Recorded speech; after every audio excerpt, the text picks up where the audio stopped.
Welcome to the In His Grip podcast with Dr. Chuck F. Betters, produced by Mark Inc. Ministries. Let's join Dr. Betters in the sanctuary as he preaches the series, Building a Spiritual Legacy.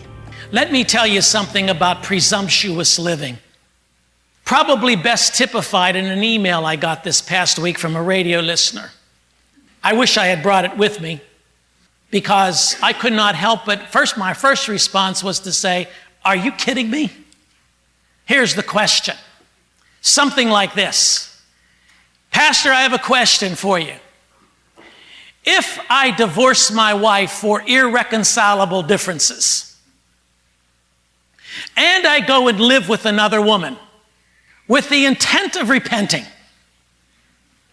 and then I marry that woman, will God give me forgiveness and a full spiritual life with this other woman?" My first response was, "You've got to be kidding me."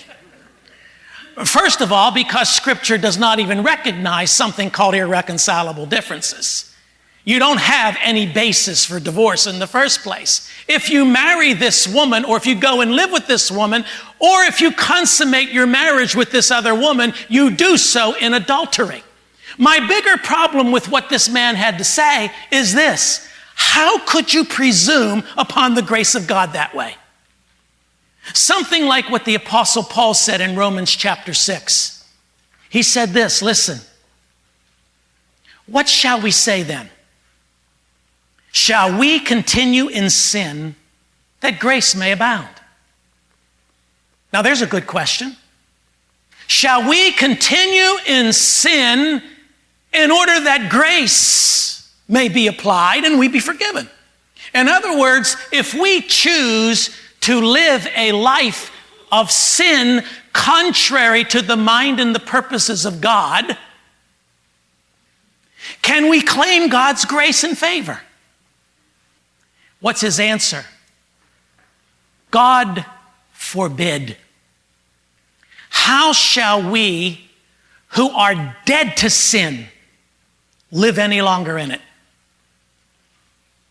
How dare we think we can presume upon the grace of God? So therefore, we have to ask the question, what do we need to develop in our spirits so that we do not become Christians who presume upon the grace of God? That may be a question you want to ask about some particular sin that you've been struggling with in your marriage or in your home or in your personal life, where day in and day out and day in and day out you do the same thing, and you walk back and you're just as foolish as the man who wrote me the email, presuming that you can just go ahead and do whatever you want to do because tomorrow God's going to forgive you. That's presumption upon the grace of God. I think in one way, shape, or form, we all do that. But now the question is, what is the antidote for presumptuous living upon the grace of God, presuming upon the grace of God? At the top of the list is a thankful heart, a contented spirit. You see, if you are thankful and content, and you understand the mercy and the compassion of God, and you're able to turn your face toward that wall and declare your faithfulness to Him as a direct result of His faithfulness to you, you cannot have a presumptuous soul, because a thankful soul and a soul that is presumptuous are antithetical. Psalm 116, look with me at verse 1 through 4. It's a thankful heart that hinders a presumptuous spirit. I love the Lord. You see, this is his psalm of thanksgiving as the result of his lament. This is Hezekiah. I love the Lord. How casually we say that. You know, when I first became a Christian, there was an old man who was largely responsible in those very early, very difficult years of my Christian walk. I didn't know a whole lot about what it meant to be a Christian. I just knew I had been redeemed by the blood of Christ. And I'll never forget the question he would ask me every Sunday. It was like he was waiting for me. Elderly man, he was always waiting for me. He'd come up to me, he'd take me by both shoulders, he'd look me square in the eye, and he'd say, "Do you still love the Lord?" You know the key word there? Still. You know, we walk up, "Do you love the Lord?" "Yeah, I love the Lord." Do you still love the Lord? Do you really, truly, honestly love the Lord? Or do you presume upon that love? I love the Lord, verse 1, for he heard my voice. He heard my cry for mercy. Now you'll recall that cry. That cry was not a cry to spare him his life. Not once did he say, "Spare me my life." So why does he say now that he heard my cry for mercy?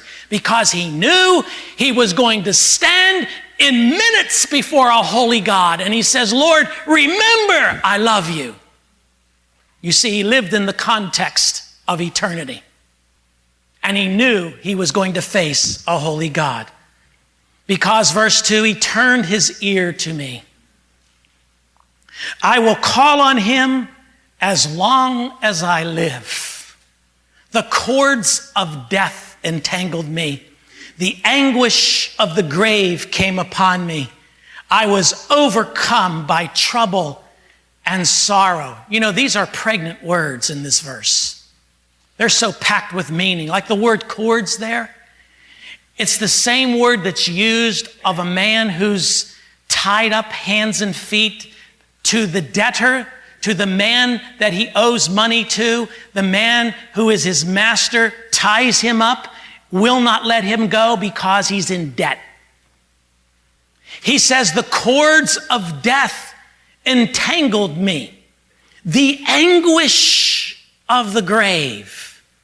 The word anguish there is used of two flint stones tied together to aggravate the whole situation, to create heat in the pain, to bring your pain to a new level.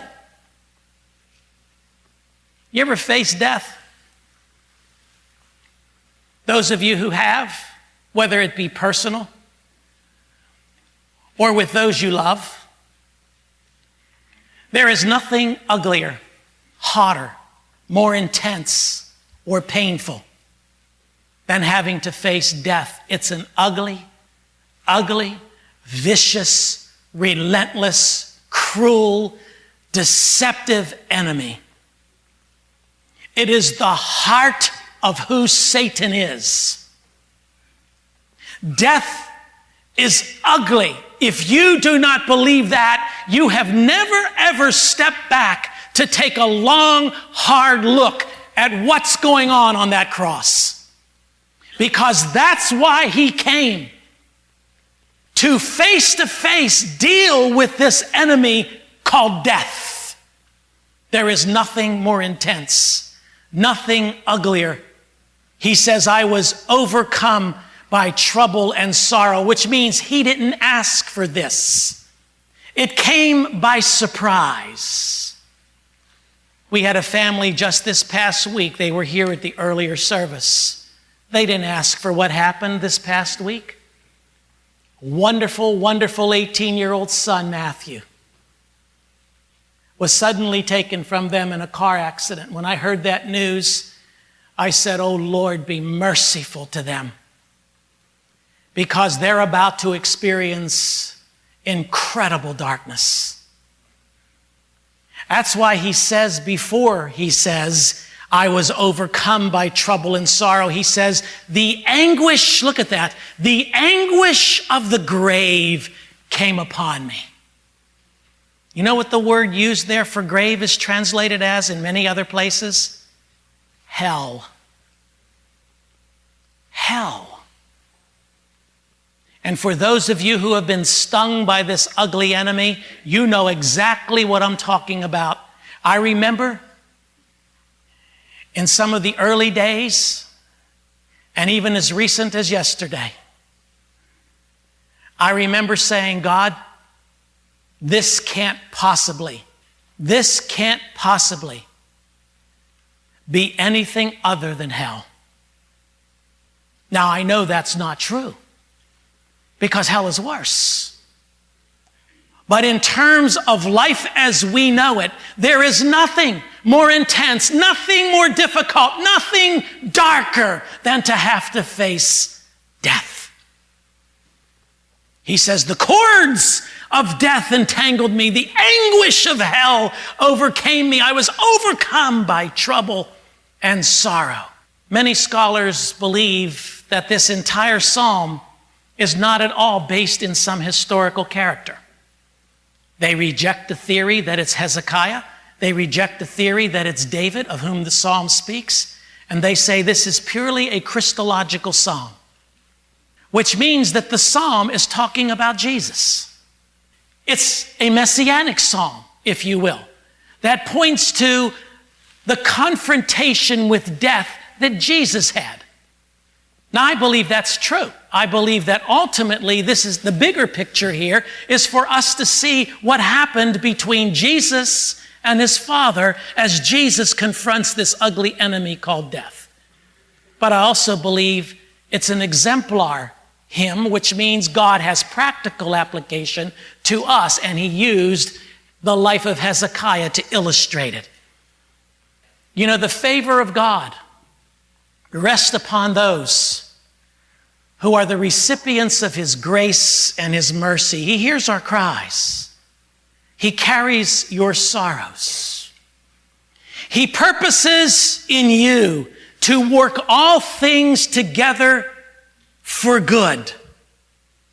To you who love him, to you who are the called ones according to his purpose. All things, ugly things, pretty things, good things, bad things, bright things, dark things. He promises to take all of the events and circumstances, pain and sorrow in your life and connect the dots.